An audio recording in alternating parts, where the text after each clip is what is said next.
ಅನಘಾ ವಾಸ್ತು ವೀಕ್ಷಕರಿಗೆ ಮಹೇಶ್ ಕುಮಾರ್ ಮಾಡುವ ನಮಸ್ಕಾರಗಳು. ನಾವು ಬಹಳಷ್ಟು ಬಾರಿ ಕಡಿಮೆ ಬೆಲೆಗೆ ಸಿಗುತ್ತೆ ಅಂತ ಹೇಳಿ ಪಶ್ಚಿಮದ ಸೈಟ್ ಅನ್ನಾಗ್ಲಿ ದಕ್ಷಿಣದ ಸೈಟ್ ಅನ್ನಾಗ್ಲಿ ತಗೊಂಡ್ಬಿಡ್ತೀವಿ. ಅದರಲ್ಲಿ ಬಾಡಿಗೆ ಮನೆ ಮಾಡ್ಬೇಕನ್ನೋ ಆಲೋಚನೆ ನಮ್ಗಿರುತ್ತೆ. ಆದ್ರೆ ಬಾಡಿಗೆ ಪಶ್ಚಿಮದ ದಿಕ್ಕಿನಲ್ಲಿ ರಸ್ತೆ ಇದ್ದಾಗ ಬಾಡಿಗೆ ಮನೆ ಮಾಡ್ತಕ್ಕಂಥದ್ದು ಚಾಲೆಂಜಿನ ಕೆಲಸ. ಇದನ್ನ ಕೆಲವೊಬ್ರು ಅದನ್ನ ಅಪಾರ್ಥ ಕೂಡ ಮಾಡ್ಕೊಂಡಿದ್ದಾರೆ. ಯಾವ ರೀತಿಯಾಗಿ ಅಪಾರ್ಥ ಮಾಡ್ಕೊಂಡಿದ್ದಾರೆ, ಮತ್ತೆ ದಕ್ಷಿಣಕ್ಕೆ ರಸ್ತೆ ಇದ್ದಾಗ ನಾವು ಬಾಡಿಗೆ ಮನೆಯನ್ನು ಮಾಡ್ಬೇಕಾದ್ರೆ ಏನ್ ಚಾಲೆಂಜ್ ಬರ್ತದೆ, ಇದನ್ನ ನಾನು ನಿಮ್ಗೆ ತಿಳಿಸ್ಕೊಡ್ತೀನಿ. ಓಂ ಅನಘಾಯ ನಮಃ. ನೀವು ಸೈಟ್ ಅನ್ನು ತಗೋತಾ ಇರೋದು ನಿಮ್ಮ ಸ್ವಂತ ಮನೆ ಕಟ್ಟೋದಕ್ಕ ಅಥವಾ ಬಾಡಿಗೆ ಮನೆಗಳನ್ನು ಕಟ್ಟೋದಕ್ಕ, ಇದು ಬಹಳ ಮುಖ್ಯ ಆಗುತ್ತೆ.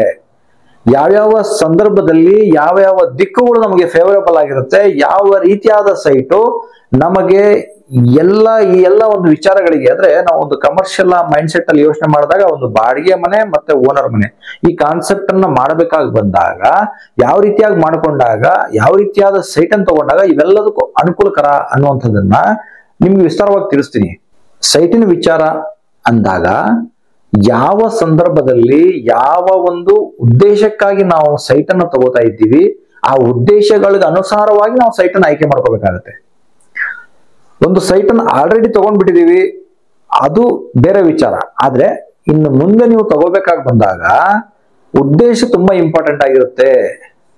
ಈ ಕೆಲವು ದಿನಗಳಿಂದ ಒಬ್ರು ಪಶ್ಚಿಮ ರಸ್ತೆ ಒಬ್ರು ಫೋನ್ ಮಾಡಿದ್ರು ನಮ್ಗೆ, ಒಂದು ಬಾಡಿಗೆ ಮನೆಗೆ ನಮಗೆ ಒಂದು ಪ್ಲಾನ್ ಹಾಕೊಡಿ ಅಂತ. ನಾನು ಅವರಿಗೆ ತಿಳಿ ಹೇಳ್ತಾ ಇದ್ದೀನಿ, ಹೀಗಲ್ಲ ಹೀಗೆ, ಹೀಗಲ್ಲ ಹೀಗೆ. ಅವ್ರಿಗೆ ಅದು ಗ್ರಹಿಕೆನೇ ಆಗ್ತಾ ಇಲ್ಲ. ಯಾಕೆ ಗ್ರಹಿಕೆ ಆಗ್ತಾ ಇಲ್ಲ ಅಂತಂದ್ರೆ, ಆ ಗ್ರೌಂಡ್ ಫ್ಲೋರ್ ಅಲ್ಲಿ ಒಂದು ಬಾಡಿಗೆ ಮನೆ ಬೇಕೇ ಬೇಕು. ಬೇಕನ್ನೋದಾದ್ರೆ ನಾವು ಹೇಗ್ ಮಾಡಬೇಕು, ಅದಕ್ಕೆ ರೂಲ್ಸ್ ಇದೆ, ಸರ್ಟನ್ ರೂಲ್ಸ್ ಇದೆ. ಪ್ರತಿಯೊಂದು ದಿಕ್ಕಿಗೂ ಅದರದೇ ಆದ ರೂಲ್ಸ್ ಇದೆ. ನಮ್ಮ ಅವಶ್ಯಕತೆಗಳಿಗೆ ಅನುಗುಣವಾಗಿ, ಸಂದರ್ಭಗಳಿಗೆ ಅನುಗುಣವಾಗಿ, ದಿಕ್ಕುಗಳಿಗೆ ಅನುಗುಣವಾಗಿ ಸಾಕಷ್ಟು ಚಾಲೆಂಜಸ್ ಬರ್ತವೆ. ಮತ್ತೆ ಸಾಕಷ್ಟು ಕೇರ್ ನಾವು ತಗೋಬೇಕಾಗತ್ತೆ, ಸಾಕಷ್ಟು ವಿಚಾರಗಳನ್ನ ಸಹ ಗಮನಿಸಬೇಕಾಗತ್ತೆ. ಯಾವೆಲ್ಲ ಸಂದರ್ಭದಲ್ಲಿ ಏನೇನ್ ಚಾಲೆಂಜ್ ಬರುತ್ತೆ ಅದನ್ನ ತಿಳಿಸೋದಕ್ಕಂತಾನೆ ನಾನು ಈ ವಿಡಿಯೋ ಮಾಡಿರೋದು. ಇದರಲ್ಲಿ ನಿಮಗೆ ಈ ಇಂಟ್ರೊಡಕ್ಷನ್ ಅಲ್ಲೇ ಸ್ವಲ್ಪ ಜಾಸ್ತಿ ಸಮಯ ತಗೊಂಡೆ. ಯಾಕೆ ಅಂದ್ರೆ ಕೆಲವೊಂದು ವಿಚಾರಗಳನ್ನ ಅರ್ಥ ಮಾಡಿಸಿದ್ಮೇಲೆ ನಾನು ಇಲ್ಲಿ ಎಕ್ಸ್ಪ್ಲೇನ್ ಮಾಡಿದ್ರೆ ನಿಮ್ಗೆ ಅರ್ಥ ಆಗುತ್ತೆ. ಇದೊಂದು ಸೈಟ್ ಅಂತ ನೀವು ನೋಡಿದಾಗ, ಈ ಸೈಟ್ ನೋಡಿ ಅಗಲಕ್ಕೆ ಜಾಸ್ತಿ ಇದೆ, ಉದ್ದಕ್ಕೆ ಕಡಿಮೆ ಇದೆ. ಬಟ್ ಇದು ಅಗಲಕ್ಕೆ ಕಮ್ಮಿ ಇದೆ, ಉದ್ದಕ್ಕೆ ಜಾಸ್ತಿ ಇದೆ. ಈ ಸೈಟು ಈ ರೀತಿಯಾಗಿರೋ ಸೈಟ್ ಆಗ್ಲಿ, ಈ ರೀತಿಯ ಇರೋ ಸೈಟ್ ಆಗ್ಲಿ, ಇಲ್ಲಿ ಈಸ್ಟ್ ಫೇಸಿಂಗ್ ಆಗಿದ್ರು ಇದು ಅಕ್ಸೆಪ್ಟಬಲ್, ನಾರ್ತ್ ಫೇಸಿಂಗ್ ಆಗಿದ್ರು ಸಹಿತ ಅಕ್ಸೆಪ್ಟಬಲ್. ಹೇಗ್ ಬೇಕಾದ್ರೆ ಬೆಂಡ್ ಮಾಡಬಹುದು. ಈಸ್ಟ್ ಮತ್ತೆ ನಾರ್ತ್ ಫೇಸಿಂಗ್ ಅಲ್ಲಿ ಇದ್ರೆ ಅದು ವಿಡ್ತಲ್ಲಿ ಜಾಸ್ತಿ ಇರ್ಲಿ ಅಥವಾ ಲೆಂತ್ ಅಲ್ಲಿ ಜಾಸ್ತಿ ಇರ್ಲಿ, ಯಾವ ರೀತಿಯಾಗಿ ಬೇಕಾದ್ರೂ ಬಳಸ್ಕೋಬಹುದು, ಸಮರ್ಪಕವಾಗಿ ಬಳಸ್ಕೋಬಹುದು. ಆದ್ರೆ ಅದೇ ನಾವು ಇಲ್ಲಿ ವೆಸ್ಟ್ ಸೌತ್, ಇದು ವೆಸ್ಟ್ ಫೇಸಿಂಗು ಅಥವಾ ಸೌತ್ ಫೇಸಿಂಗ್ ಆದಾಗ ಇದನ್ನ ಎಫೆಕ್ಟಿವ್ ಆಗಿ ಬಳಸ್ಕೋಬಹುದು, ಬಹಳ ಚೆನ್ನಾಗಿ ಬಳಸ್ಕೋಬಹುದು. ಆದ್ರೆ ಒಂದು ಪ್ರಾಬ್ಲಮ್ ಬರ್ತದೆ. ಯಾವಾಗ ಅಂದ್ರೆ, ಈ ರೀತಿಯಾಗಿ ವಿಡ್ತಲ್ ಕಡಿಮೆ ಇದ್ದಾಗ, ಇದು ವೆಸ್ಟ್ ಫೇಸಿಂಗು ಸೌತ್ ಫೇಸಿಂಗ್ ಆಗಿದ್ರೆ, ಈ ಒಂದು ಮನೆ ಅಥವಾ ಈ ಒಂದು ಸಂದರ್ಭದಲ್ಲಿ ನಿಮಗೆ ಪ್ರಾಬ್ಲಮ್ ಬರುತ್ತೆ. ಯಾವ ರೀತಿಯಾದ ಪ್ರಾಬ್ಲಮ್ ಬರುತ್ತೆ, ಕೆಲವೊಮ್ಮೆ ಡಿಗ್ರಿಗಳು ಸಹ ಸಾಕಷ್ಟು ವ್ಯತ್ಯಾಸ ಇರುತ್ತೆ. ಇವಾಗ ವೆಸ್ಟ್ ಫೇಸಿಂಗ್ ನಿಮ್ಗೆ ಅರ್ಥ ಮಾಡಿಸ್ತೀನಿ ನೋಡಿ. ಇಲ್ಲಿ ವೆಸ್ಟ್ ಇದೆ, ಇಲ್ಲಿ ವೆಸ್ಟ್ ಇದ್ದಾಗ ನಮ್ಗಿದು 15 ಅಡಿ ಸಿಗುತ್ತೆ. 15 ಅಡಿಲಿ ಇಲ್ಲಿ ಸ್ಟೇರ್ ಕೇಸ್ ಹಾಕ್ಬಿಟ್ರೆ ಇಲ್ಲಿ ಉಳಿಯೋದೇ ನಿಮ್ಗೆ ತುಂಬಾ ಕಡಿಮೆ, ಅಂದ್ರೆ ಒಂದು 9 ಅಡಿ ಉಳಿತದೆ. ಅದಕ್ಕಿಂತ ಕಡಿಮೆನೆ ಉಳಿಯೋದು. ನಾವು ಅವಾಗ ಏನ್ ಮಾಡ್ತೀವಿ, ಇನ್ನೊಂದ್ ಸ್ವಲ್ಪ ಎಕ್ಸ್ಟೆಂಡ್ ಮಾಡ್ಕೋತೀವಿ ಗೇಟ್ ಅನ್ನ. ಅವಾಗ ನಾವು ಈ ನೈಋತ್ಯ ಮೂಲೆಯನ್ನ ಡಿಸ್ಟರ್ಬ್ ಮಾಡ್ಕೋತೀವಿ. ಈ ನೈಋತ್ಯ ಮೂಲೆಯನ್ನ ಡಿಸ್ಟರ್ಬ್ ಮಾಡಬಾರ್ದು. ಅದು ಅವಾಗ ಹೇಗ್ ಮಾಡ್ಬೇಕು, ಹೀಗಿದ್ದಾಗ ಸಹಿತ ನೀವು ಇದನ್ನ ಎಫೆಕ್ಟಿವ್ ಆಗಿ ಮಾಡ್ಕೋಬೇಕು ಅನ್ನೋದಾದ್ರೆ, ಈ ಒಂದು ಮೂಲೆ ಏನಿದೆ, ಈ ಮೂಲೆಯನ್ನ ಆದಷ್ಟು ಮಾಡಿ ಕವರ್ ಇಟ್ಟು ಇಲ್ಲಿ ಗೇಟ್ ಮಾಡ್ಕೋಬೇಕಾಗತ್ತೆ. ಸೊ ಇಲ್ಲಿ ಗೇಟ್ ಮಾಡ್ಕೊಂಡಾಗ ಇಲ್ಲಿ ನಿಮ್ಗೆ ಈ ನೈಋತ್ಯ ಮೂಲೆಯಲ್ಲಿ ವಿಡ್ತ್ ಕಡಿಮೆ ಸಿಗುತ್ತೆ, ಅಳತೆ, ಮನೆಯ ಅಳತೆ. ಈ ಮನೆ ಅಳತೆ ಕಡಿಮೆ ಸಿಕ್ಕಾಗ ಅದನ್ನ ರೆಂಟಿಗೆ ಬರೋರು ಅಕ್ಸೆಪ್ಟ್ ಮಾಡಲ್ಲ. ಸೊ ಈ ಕಾರಣಕ್ಕೆ ಈ ವೆಸ್ಟ್ ಫೇಸಿಂಗ್ ತುಂಬಾ ಒಂದು ತಲೆನೋವು ಕೊಡ್ತಕ್ಕಂಥದ್ದು ವಿಡ್ತ್ ಕಡಿಮೆ ಇದ್ದಾಗ. ಅದೇ ಕೆಲವೊಬ್ರು ಏನ್ ಮಾಡ್ಬಿಡ್ತಾರೆ, ಇಲ್ಲಿ ಈ ರೀತಿಯಾಗಿ ಕಟ್ತಾರೆ ಮನೆನ. ನಾರ್ತ್ ಈಸ್ಟ್ ಅನ್ನ ಉಪಯೋಗಿಸ್ಕೊಂಡು ಇಲ್ಲೇನೋ ವಾಯವ್ಯಕ್ಕೆ ಬಾಗಿಲು ಕೊಟ್ಟು, ಇಲ್ಲಿ ಅಡಿಗೆ ಮನೆ ಕೊಟ್ಟು, ಇಲ್ಲಿ ಬೆಡ್ರೂಮ್ ಕೊಟ್ಟು, ಈ ರೀತಿಯಾಗಿ ಒಂದು ಮನೆಯನ್ನ ಮಾಡ್ಕೋತಾರೆ. ಆದ್ರೆ ಇಲ್ಲಿ ಇಂಪಾರ್ಟೆಂಟ್ ಏನಂದ್ರೆ ನೋಡಿ, ವಾಯವ್ಯ ಮತ್ತೆ ನೈಋತ್ಯ ಎರಡು ಖಾಲಿ ಖಾಲಿ.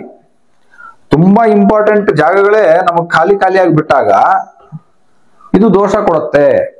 ಅದಕ್ಕೆ ನಾವೇನನ್ನೋದು, ತಗೊಂಡೋಗಿ ದೇವ್ ಮೂಲೆಗೆ ಭಾರ ಹಾಕ್ಬೇಡಿ. ದೇವ್ ಮೂಲೆಗೆ ಭಾರ ಹಾಕೋ ಪ್ರಸಂಗ ಕೂಡ ಬರುತ್ತೆ ಈ ರೀತಿಯಾಗಿ ವೆಸ್ಟ್ ಫೇಸಿಂಗ್ ಇದ್ದಾಗ ನೀವು ಬಾಡಿಗೆ ಮನೆ ಕಟ್ಟಬೇಕಂದ್ರೆ. ಅದಕ್ಕೆ ಈ ವಿಡ್ತ್ ಕಡಿಮೆ ಇರುವಂತಹ ಆಯ್ಕೆ ಮಾಡ್ಕೊಂಡಾಗ ನೀವು ಈ ಗ್ರೌಂಡ್ ಫ್ಲೋರ್ ಪೂರ್ತಿ ಪಾರ್ಕಿಂಗ್ ಅಂತ ರಿಸರ್ವ್ ಮಾಡ್ಕೊಂಡು ಫಸ್ಟ್ ಫ್ಲೋರ್ ಇಂದ ನೀವೇನಾದ್ರೂ ನಿಮ್ಮ ಬಾಡಿಗೆ ಮನೆಯ ಪ್ಲಾನ್ ಮಾಡ್ಕೊಂಡು ಹೋಗ್ತೀರಾ ಅನ್ನೋದಾದ್ರೆ ಅದು ಎಕ್ಸಲೆಂಟ್ ಆಗಿ ಬರುತ್ತೆ. ನಾವು ಇಲ್ಲಿ ಈ ಭಾಗದಲ್ಲಿ ಮಾತ್ರ ಕಟ್ಕೊಂಡಾಗ ಇದು ದೇವ ಮೂಲೆ, ಇದು ಅಗ್ನಿ ಮೂಲೆ.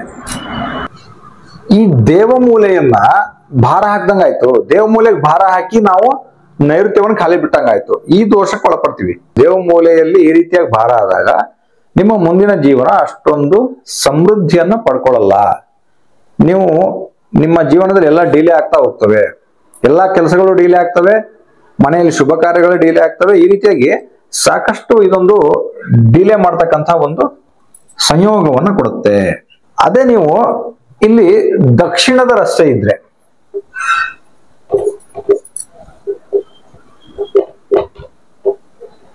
ದಕ್ಷಿಣದ ರಸ್ತೆ ಇದ್ದಾಗ ಇಲ್ಲಿ ವಾಯವ್ಯ ಬಂತು, ಇಲ್ಲಿ ಈಶಾನ್ಯ ಬಂತು. ಇಲ್ಲಿ ಈ ಸಂದರ್ಭದಲ್ಲೂ ಸಹಿತ ನೀವು ಈ ನೈಋತ್ಯವನ್ನ ಖಾಲಿ ಬಿಡಬೇಕಾದ ಪ್ರಸಂಗ ಬರುತ್ತೆ. ಇಲ್ಲಿ ಮನೆ ಕಟ್ಟಿದ್ರೆ ಬಹಳಷ್ಟು ಜನ ಇಲ್ಲೇ ಮನೆ ಕಟ್ತಾರೆ. ಇಲ್ಲಿ ಯಾವುದೇ ಕಾರಣಕ್ಕೂ ಬಾಡಿಗೆ ಮನೆ ಕಟ್ಟಬೇಡಿ. ಬಾಡಿಗೆ ಮನೆ ಕಟ್ಟೋದೇ ಆದ್ರೆ ಸೌತ್ ಫೇಸಿಂಗ್ ಅಲ್ಲಿ ಅದು ಈ ರೀತಿಯಾಗಿ ಸೈಟ್ ಇದ್ದಾಗ ಮಾತ್ರ ನಿಮ್ಗೆ ಸಪೋರ್ಟಿವ್ ಆಗಿರುತ್ತೆ. ಇನ್ನೊಂದು ಕೇಸ್ ಇದೆ. ಇನ್ನೊಂದು ಕೇಸ್ ಹೆಂಗಿದೆ ಅಂದ್ರೆ, ಈ ಸೈಟ್ ಅನ್ನ 50% ಬಳಸ್ಕೋಬೇಕು, ಇಲ್ಲಿ ಮನೆ ಮಾಡಬೇಕು, ಇದನ್ನ ಪಾರ್ಕಿಂಗ್ ಬಿಡ್ಬೇಕು. ಇದನ್ನ ಬಹಳಷ್ಟು ಓನರ್ಗಳು ಒಪ್ಪೋದಿಲ್ಲ, ಅದು ಉದ್ದಕ್ಕೆ ರೈಲ್ವೆ ಹಳಿ ತರ ಮನೆ ಆಗುತ್ತೆ ಅಂತ.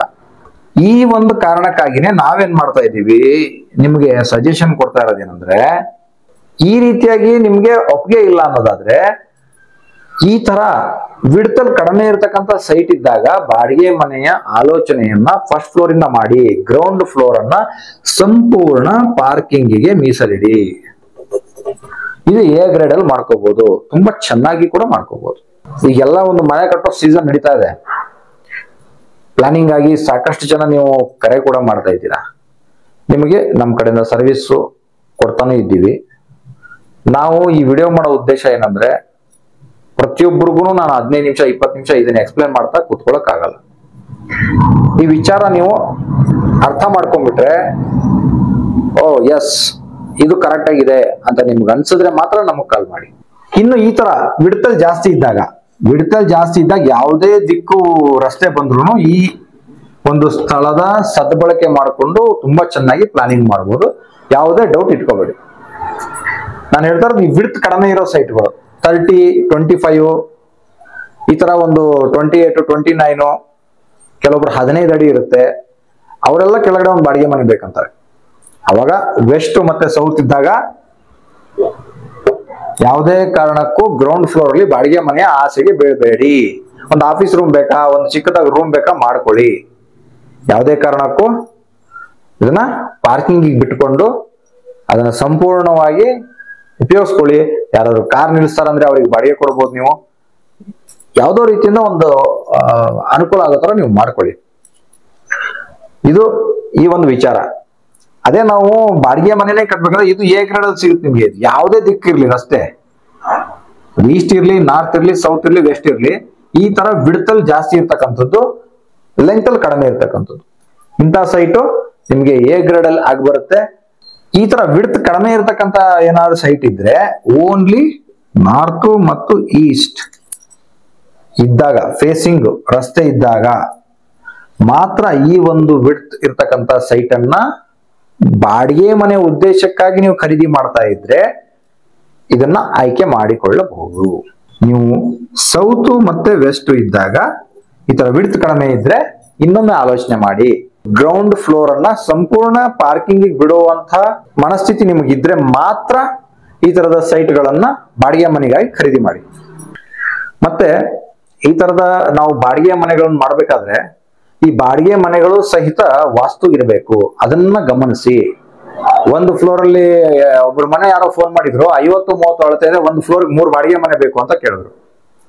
ನಾನು ಕೈ ಮುಗಿದು ಹೇಳಿದೆ, ಸರ್ ನಾವು ಆ ತರ ಪ್ಲಾನ್ಗಳನ್ನ ಮಾಡಿ ಕೊಡೋದಿಲ್ಲ, ನಮ್ಮದೇ ಆದ ರೂಲ್ಸ್ ಇದೆ. ಒಂದು ಫ್ಲೋರ್ಗೆ 2 ಬಾಡಿಗೆ ಮನೆಗಿಂತ ಹೆಚ್ಚು ಮಾಡೋದಕ್ಕೆ ಬರಲ್ಲ. ಅದೇ ಸೈಟ್ ಅಳತೆ ದೊಡ್ಡದಿದ್ದಾಗ 4 ಬೇಕಾದ್ರೆ ಮಾಡ್ಬೋದು. ಆದ್ರೆ ಸೈಟ್ ಅಳತೆ ಚಿಕ್ಕದಿದ್ದಾಗ 30-40 ಇರೋದು, 50-30 ಇರ್ಬೋದು, ಅದರಲ್ಲಿ 2 ಬಾಡಿಗೆ ಮನೆ ಮಾತ್ರ ಮಾಡಕ್ ಸಾಧ್ಯ ಆಗೋದು. ಅದ್ರ ಬಗ್ಗೆ ಗಮನ ಇರ್ಲಿ. ಸುಮ್ನೆ ನೀವು ಪ್ರೆಷರ್ ಹಾಕ್ಬಿಡಿ 3 ಮಾಡಿ 4, ಅದೆಲ್ಲ ವಾಸ್ತು ಮಾಡಕ್ ಬರಲ್ಲ. ಯಾರು ಮಾಡ್ಕೊಡ್ತಾರೆ ಅದು ವಾಸ್ತುಗೆ ಇರಲ್ಲ, ಅದನ್ನ ತಿಳ್ಕೊಳ್ಳಿ. ಅಪಾರ್ಟ್ಮೆಂಟ್ ಸಂಸ್ಕೃತಿಯನ್ನು ನಾವೇ ಬೇಡ ಅಂತಿದೀವಿ, ಮನೆಯನ್ನ ಚಿಕ್ಕ ಚಿಕ್ಕ ಅಪಾರ್ಟ್ಮೆಂಟ್ಗಳಾಗಿ ಕನ್ವರ್ಟ್ ಮಾಡ್ಕೋಬೇಡಿ. ಹೆಚ್ಚಿನ ಜನ ಬಂದು ವಾಸ ಇದ್ದಾಗ್ಲೂ ಕೂಡ ಅಲ್ಲಿ ಅಷ್ಟೊಂದು ಸ್ವಚ್ಛವಾಗಿ ನಿಮ್ಗೆ ಆ ಮನೆಯನ್ನು ಮೇಂಟೈನ್ ಮಾಡಕ್ ಆಗಲ್ಲ. ಮತ್ತೆ ಬಾತ್ರೂಮ್ಗಳು ಎಲ್ಲೆಂದ್ರಲ್ಲಿ ಬಂದ್ಬಿಡ್ತಾವ ಫ್ಲೋರ್ ಅಲ್ಲಿ.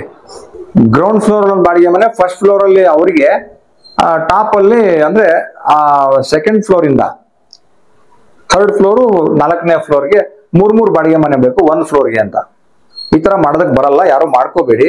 1 ಫ್ಲೋರ್ಗೆ 3 ಬಾಡಿಗೆ ಮನೆ ಮಾಡಿದಾಗ ಅದು ವಾಸ್ತು ಬರೋದಿಲ್ಲ, ಇದು ನೆನಪಿರ್ಲಿ. ಯಾಕಂದ್ರೆ ನಮ್ಮ ತಲೆ ಮೇಲೆ 3 ಟಾಯ್ಲೆಟ್ಗಳು ಇರ್ತವೆ. ಆ 3 ಮನೆಗೂ ಟಾಯ್ಲೆಟ್ ಕೊಟ್ಟಾಗ ಅದು 1 ಟಾಯ್ಲೆಟ್ ತಪ್ಪಾಗಿ ಬಂದೇ ಬರುತ್ತೆ.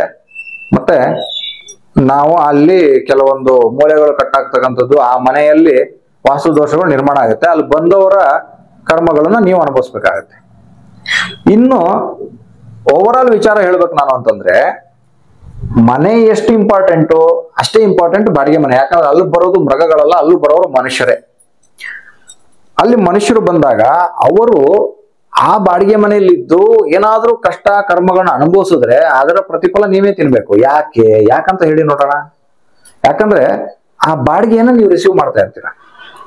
ಆ ಬಾಡಿಗೆ ನೀವು ರಿಸೀವ್ ಮಾಡಿದಾಗ ಆ ಮನೆಯಲ್ಲಿ ಅವ್ರೇನಾದ್ರು ಕಷ್ಟ ಪಡ್ತಾ ಇದ್ರೆ ಆ ಕಷ್ಟ, ಅದರ ಕರ್ಮ, ಅದರ ಫಲ ಆ ಮನೆಯವರಿಗಿನ ಜಾಸ್ತಿ ನೀವು ಅನುಭವಿಸ್ಬೇಕಾಗತ್ತೆ ಅನ್ನೋದು ಇದು ಕರ್ಮ ಸಿದ್ಧಾಂತ.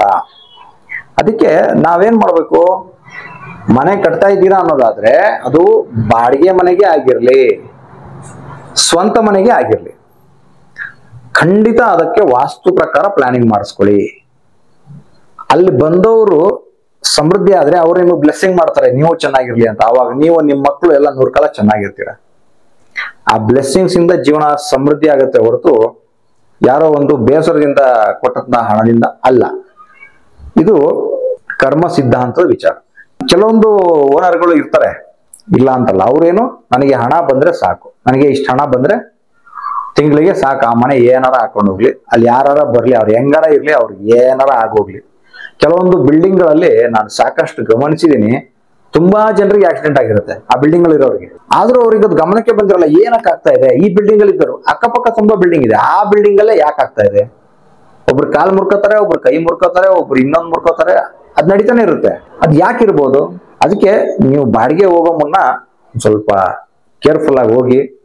ಕೆಲವೊಂದು ಮನೆಗಳಲ್ಲಿ ಆ ರೀತಿಯಾದಂತಹ ವಾಸ್ತು ತಪ್ಪಿರುವ ಕಾರಣ, ಆ ದೋಷ ಇರುವ ಕಾರಣ ಪದೇ ಪದೇ ಅಲ್ಲಿ ಇರ್ತಕ್ಕಂತಹ ಟೆನೆಂಟ್ಗಳಿಗೆ, ಬಾಡಿಗೆ ಮನೆಯಲ್ಲಿ ವಾಸ ಮಾಡ್ತಕ್ಕಂಥವರಿಗೆ ಈ ರೀತಿಯಾಗಿ ಆಕ್ಸಿಡೆಂಟ್ಗಳು, ಅನಾಹುತಗಳು ಆಗ್ತಕ್ಕಂಥದ್ದು ಸರ್ವಸಾಮಾನ್ಯ. ಹಾಗಾಗಿ ಮನೆಗಳನ್ನ ಆಯ್ಕೆ ಮಾಡ್ಕೋಬೇಕಾದ್ರೆ ಒಂದಷ್ಟು ವಾಸ್ತುವನ್ನು ತಿಳ್ಕೊಂಡು ಆ ಮನೆಗಳಿಗೆ ಹೋಗಿ ಸಮೃದ್ಧಿಯಾಗಿರಿ. ಇವತ್ತಿನ ಈ ವಿಚಾರ ನಿಮಗೆ ಅರ್ಥ ಆಗಿದೆ ಅನ್ಕೊಂತೀನಿ. ಇಷ್ಟೊಂದು ನಾವು ವಿಡಿಯೋಗಳನ್ನು ತರೋದು ನಿಮ್ಗೆ ಅರ್ಥ ಮಾಡಿಸೋದಕ್ಕೆ. ನೀವು ಮನೆ ಕಟ್ಟದ ಮೇಲೆ ಕಟ್ಟುವಾಗಿ ಎಡವು ಬಿಟ್ರೆ ಜೀವನ ಪೂರ್ತಿ ಆ ಕೊರಗಿನಲ್ಲಿ ಇರ್ಬೇಕಾಗತ್ತೆ. ಮಾಡಿಕೊಂಡಿರ್ತಕ್ಕಂತಹ ಒಂದು ಮನೆ ನಿಮ್ಗೆ ಯಾವುದೇ ಒಂದು ಸಮೃದ್ಧಿಯನ್ನ ಕೊಡಬೇಕೆ ಹೊರತು ನಿಮಗೆ ಒಂದು ಕಿರಿಕಿರಿಯನ್ನು ಉಂಟು ಮಾಡಬಾರದು, ಬೇಸರಗಳನ್ನ ಉಂಟು ಮಾಡಬಾರದು.